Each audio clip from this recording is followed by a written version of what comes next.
Psalm 57. To the chief musician, set to Do Not Destroy, a miktam of David when he fled from Saul into the cave.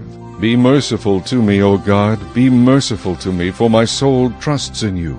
And in the shadow of your wings I will make my refuge until these calamities have passed by.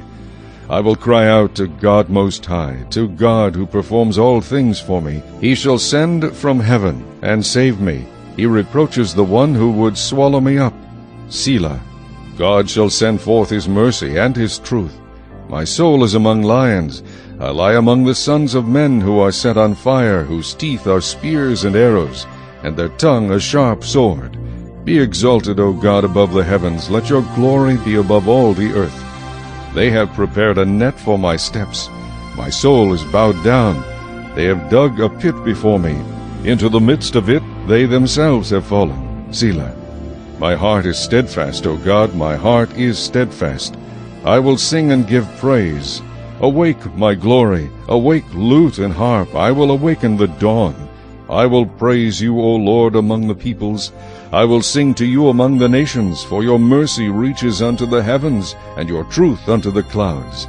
Be exalted, O God, above the heavens. Let your glory be above all the earth.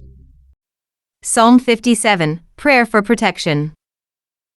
David never got tired of singing some songs. He wove certain themes into his psalms over and over, and Psalm 57 is no exception. God's deliverance from his enemies, God's protection in trial, taking refuge in the Lord during a disaster.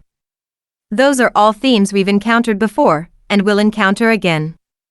The verse that catches my attention in Psalm 57 is verse 2, I will cry out to God Most High, to God who performs all things for me. Think about where David was when he wrote that. He was in a cave. He had just escaped from Philistine enemies, and his Israelite enemy, Saul, was hunting him. He was all alone.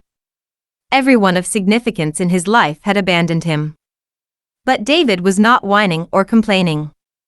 He sang a song of great confidence in God. In particular, David was confident that God was at work in his life to fulfill his purposes. I've never physically been in a wilderness cave, but I've been there emotionally. Discouraged, wounded, alone. The one thing I didn't think was happening at those times was that God was actively fulfilling his purpose for my life. That shows you how short-sighted my perspective is. We've swallowed the lie that God is at work in our lives only when things are going well.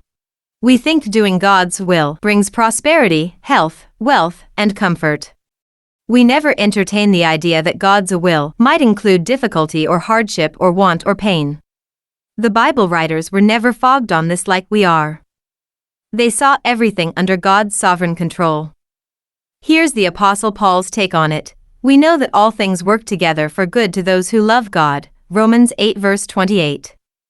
God Most High is not some frustrated little deity sitting up in heaven and hoping everything turns out all right. He is the one who is at work in every situation to bring glory to himself and eternal good to us. Remember that the next time you are in the cave, and give God praise and honor. Be exalted, O God, above the heavens, verse 5. Above my circumstances, above my career, above my dreams, above my life. Rick Warren, when you realize that life is a test, you realize that nothing is insignificant in your life. Even the smallest incident has significance for your character development. Every day is an important day, and every second is a growth opportunity to deepen your character, to demonstrate love, or to depend on God. Some tests seem overwhelming, while others you don't even notice. But all of them have eternal implications.